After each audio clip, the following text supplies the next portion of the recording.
से हम कंटिन्यू करते हैं। जो हमारा लास्ट लेक्चर था उसमें हम बता रहे थे कि ये जो हमारा हॉरिजॉन्टल सरफेस है ना, जिसका रेडियस लेवल यानी जो दरिया का हॉरिजॉन्टल सरफेस या किसी पॉन्ड का जो हॉरिजॉन्टल सरफेस होता है या तालाब का हॉरिजॉन्टल सरफेस यानी जो पानी उस पर होता है ना, उसका हॉरिजॉन्टल सरफेस बिल्कुल सेम होता है, यानी हर जगह रेडियस लेवल सेम होगा।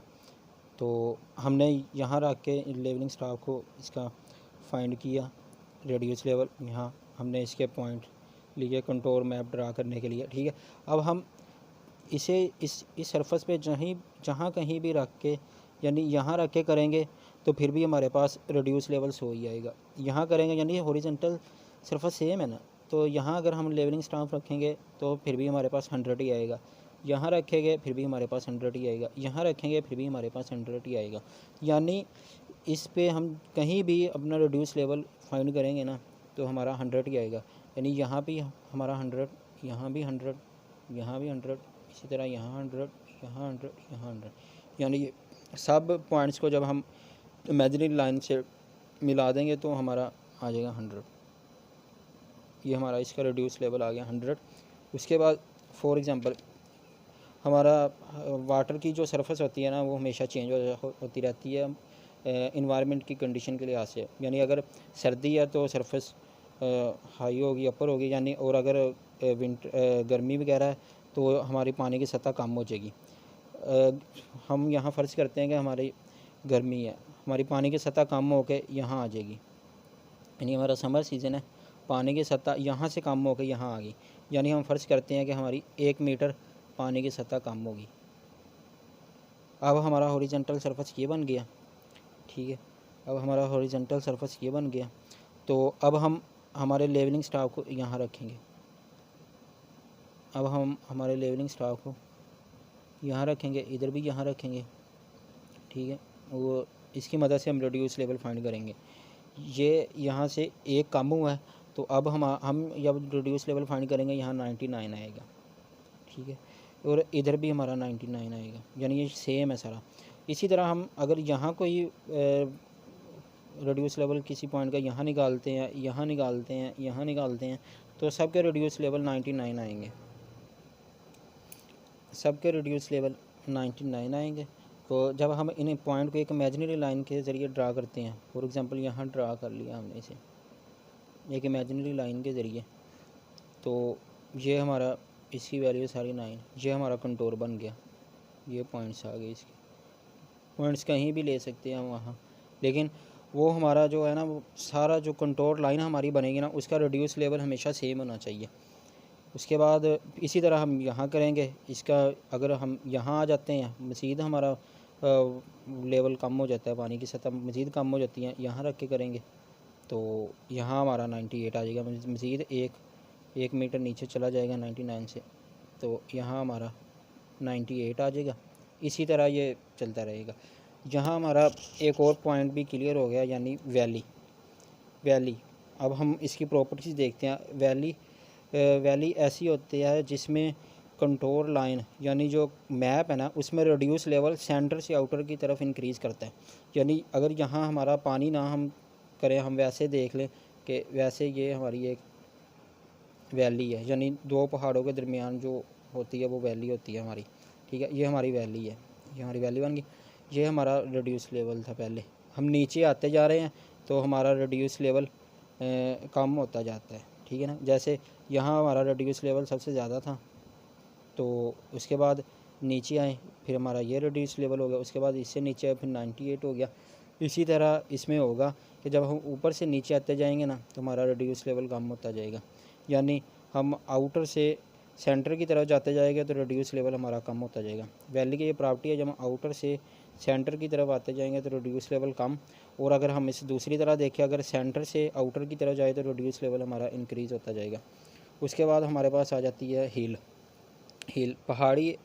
ऐसी अगर हम फ़र्ज़ करें हमारे पास हमने इन दो पॉइंट का रेड्यूस लेवल निकाल लिया, इन दो पॉइंट्स का रेड्यूस लेवल निकाल लिया, वो हमारे पास इस तरह उसका हमने कंट्रोल लाइन ड्रा की, ये बन गई, इसके पैरेलल देख ली, ठीक है। उसके बाद हमारे पास यहाँ कोई पॉइंट थे दो, इनका हमने रेड्यूस लेवल फाइंड किया, वो हमारे पास इस तरह बन गए।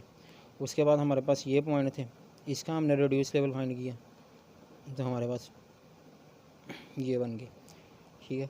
ये उसके बाद हमारे पास ये पॉइंट थे, तो ये हमने किया, इसका हमारा ये बन गया, ठीक है। यानी हमने स्टार्ट किया था यहाँ से, हमारा रिड्यूस लेवल था ये 98 हमारा बेंचमार्क था। तो यहाँ से हम ऊपर जा रहे हैं, अब वैली में हम नीचे आ रहे थे, हिल के लिए हम ऊपर जा रहे हैं। तो ये हम फ़र्ज़ करें कि हमारा एक मीटर इंक्रीज़ हुआ है, तो यहाँ 98 था तो ये 99 बन जाएगा। 1 मीटर इंक्रीज़, यहाँ फिर 1 मीटर इससे इंक्रीज़ हुआ है, तो ये हमारा 99 था, ये हमारा 100 बन जाएगा। तो यहाँ से यहाँ ये 101 बन जाएगा। तो इंक्रीज़ करते जाना। अब हिल में ये है कि जब हम आउटर से सेंटर की तरफ जाएंगे तो इंक्रीज़ होगा, यानी ये हमारा 98 था, ये हमारा 99 हो जाएगा, ये हमारा 100 और ये हमारा 101। और अगर हम सेंटर से देखें, यानी हम टॉप से देखें, अगर हम सेंटर से आउटर की तरफ जाएं तो हमारा रिड्यूस लेवल कम होता जाएगा। ये हम हिल को, वैली को भी इसी तरह दो तरीके से एक्सप्लेन कर सकते हो ना, हिल को भी। हिल हम आउटर से देखें, सेंटर की तरफ जाएं तो हमारा रिड्यूस लेवल, जो कंट्रोल लाइन का रिड्यूस लेवल है वो कम होता जाता है। फिर यहाँ एक और चीज़ आती है, कंट्रोल इंटरवल,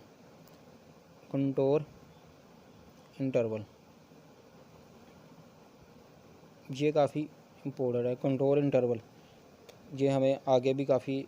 अब कंट्रोल इंटरवल क्या है, जो इन दोनों में वर्टिकल डिस्टेंस होगा, यानी इन दोनों में ये जो वर्टिकल डिस्टेंस है ना, ये कंट्रोल इंटरवल है। इसी तरह हम ये कह सकते हैं कि एडजेसेंट टू कंट्रोल लाइन में जो डिस्टेंस होता है, वर्टिकल डिस्टेंस होता है एडजेसेंट टू कंट्रोल लाइन में, वो कंट्रोल इंटरवल होता है। उसके बाद हम मज़ीद देखते हैं हिल की अगर फर्दर दो टाइप्स है, यानी स्टीप स्लोप। अगर हमारे पास कोई ऐसी हिल है, फॉर एग्ज़ाम्पल ऐसी कोई हिल है जिसमें हमारी बिल्कुल स्टीप स्लोप हो, यानी ये बिल्कुल स्लोप है, वो ऐसी का एंगल जो होता है ना, वो 20 से बड़ा होता है और 45 से कम होता है, यानी 20 और 45 के दरमियान इसका एंगल होता है। जब हम स्टीप स्लोप के कंट्रोल लाइन ड्रा करेंगे ना, वो बहुत क्लोज आएंगे। और इसी तरह जब हम फ्लैट जेंटल या फ्लैट स्लोप देखते हैं हिल की, तो उसका एंगल 20 से कम होता है, और उसमें जो हमारी कंट्रोल लाइन होगी ना, वो दूर आएंगी, यानी उनके दरमियान फासला होगा। यहाँ क्लोज है स्टीप स्लोप में, और यहाँ दूर है। ये हमारा फ्लैट है। फ्लैट हमारी कोई भी इस तरह हो सकती है, कोई भी पहाड़ी इस तरह फ्लैट हो सकती है, यानी यहाँ तक हमारा जो बनेगा वो दूर बनेगा, और जो दूर हमारी कंट्रोल लाइन होगी, और यहाँ ऐसे स्लोप है तो यहाँ करीब होगी। उसके बाद आ जाता है यूनिफॉर्म स्लोप है, वो स्लोप होती है जिसमें स्लोप चेंज नहीं होती, स्लोप सेम स्लोप रहती है। जब इसकी हम कंट्रोल लाइन ड्रा करते हैं ना, वो बिल्कुल इस तरह आती है, सेम इक्वल डिस्टेंस पे आती है, चेंज नहीं होती। ये यूनिफॉर्म स्लोप होगी। उसके बाद नॉन यूनिफॉर्म स्लोप, यहाँ देखें, ये हमारी बिल्कुल स्लोप सेम थी, यानी हर पॉइंट पे स्लोप चेंज नहीं हो रही। यहाँ हमारी स्लोप चेंज हो रही है, यानी यहाँ से और स्लोप है, फिर ऐसे चेंज हो रही है। ये हमारी नॉन यूनिफॉर्म स्लोप है। नॉन यूनिफॉर्म स्लोप में जब हम कंट्रोल लाइन ड्रा करते हैं तो कहीं तो वो बहुत ज़्यादा डिस्टेंस पे आती हैं, यानी जब उसी कंट्रोल लाइन ड्रा करेंगे कहीं तो वो उनके दरमियान डिस्टेंस ज़्यादा होंगे कंट्रोल लाइन में, और कहीं वो बिल्कुल क्लोजली होगी। वो बिल्कुल जहाँ स्लोप स्टीप होगी वहाँ वो क्लोजली हो जाएगी, और जहाँ स्लोप फ्लैट होगी वहाँ वो दूर आ जाएगी कंट्रोल लाइन। तो उम्मीद है आपको मेरा लेक्चर पसंद आया होगा।